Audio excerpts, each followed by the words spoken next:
boa noite, sou o Enzo Lupatelli, aluno de Economia do BMEC do segundo semestre, da sala 8004, e hoje eu estou aqui para apresentar meu trabalho, minha AP1 de Programação e Machine Learning, coordenada pelo professor Luiz Barbosa.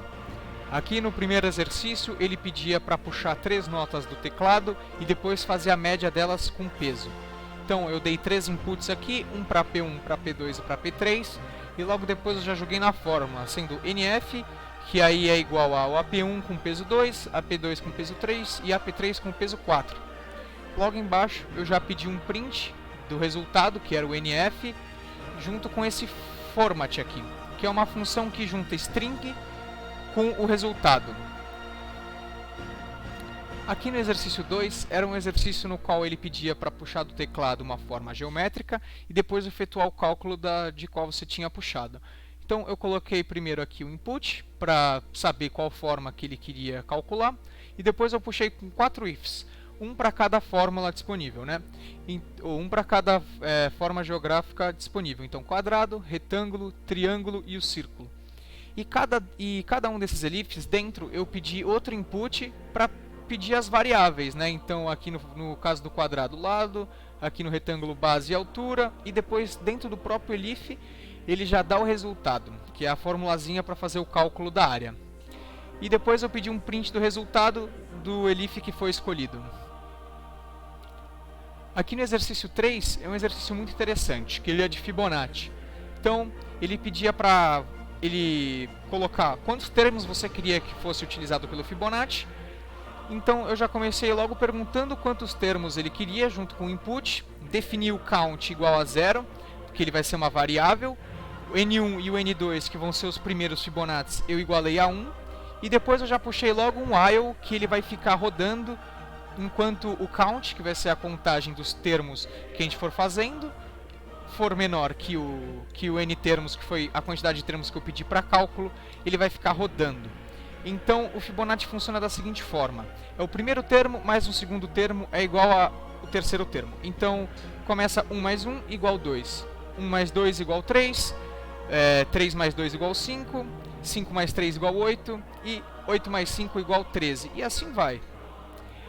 Então aqui eu coloquei a formulazinha, então eu precisei colocar aqui, na realidade eu coloquei primeiro o print de N1, para ele printando sempre o primeiro resultado que eu for tendo nos meus termos, então o primeiro termo, segundo termo, terceiro termo, quarto termo, e ele vai registrando para mim.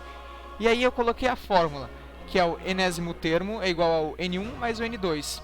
E logo embaixo eu comecei a passar esses valores para a próxima casa, né? Então aí depois que faz a primeira volta, você passa o N1 para o N2 para o enésimo termo, e assim girando. Então se eu pedir 5 termos, ele vai me dar o 1 mais 1 igual 2, o 2 mais 1 igual 3, 3 mais 2 igual 5, 5 mais 3 igual 8, 8 mais 5 igual 13. Aqui no exercício 4, era um exercício onde ele pedia 10 números para efetuar uma média e também calcular a variância e o desvio padrão. Então eu já comecei aqui colocando uma lista de números, então todos os números que eu for colocar enquanto eu estiver rodando esse primeiro for aqui, ele vai ser acoplado dentro dessa lista, né? Então aqui num range de 10, ele vai me puxar então 10 números, que eu vou colocando eles todos dentro dessa lista aqui, que o append nada mais é que uma lista de vetores, né? Então eu vou jogando os valores de n, que eu estou puxando do teclado, dentro dessa lista, e ainda dou um print dos números. Aqui depois, para calcular a média, eu peguei o número de termos, né, que eu tinha usado, que foi 10 números para fazer a média, e aí eu dividi, dei um print da média. E na segunda parte, para calcular o desvio padrão e a variância, que eu já juntei os dois, para ficar mais fácil, porque para calcular o desvio padrão eu preciso da variância, eu coloquei aqui o for n em números, que é quantos números eu vou ter dentro da pasta de números, e ele vai fazer a conta, né? Então aqui ele primeiro calcula a variância, e depois ele printa para mim, e depois calcula o desvio padrão. Aqui no exercício 5, é um exercício no qual ele pedia para calcular a distância entre dois pontos num plano 3D. Então eu tomei bastante cuidado aqui para diferenciar o que é de cada plano, né? O XA e o YA, eles não são correlacionados, mas eles estão formando o mesmo ponto no plano. Então eu coloquei eles sempre aqui no final A dentro da pastinha 1, né? Dentro do P1. Então, o YA, XA e ZA, eles foram jogados eles foram para o P1. E o XB, o YB e o ZB, eles foram jogados para o P2. Mas, para efetuar o cálculo, aqui é um detalhe muito importante. Eu precisei sincronizar o XA juntamente com o XB, porque é eles que a gente vai utilizar para fazer o cálculo da distância de cada um, né, da distância de cada ponto dentro do plano. Então aqui eu separei a fórmula em duas partes, né, sendo XA menos XB, YA menos YB e ZA menos ZB, todos elevados ao quadrado. E depois eu pedi para esse resultado ser multiplicado por meio, né, ou elevado a meio, que aí seria a raiz quadrada de 2. Aí aqui embaixo eu já sincronizo o ponto 1 e o ponto 2 com os respectivos pontos. E depois eu peço um input de cada um deles. E depois abaixo o print da distância do ponto 1 e o ponto 2. E aqui no exercício 6, para finalizar, o exercício ele pedia para a gente calcular a idade de acordo com o ano de nascimento.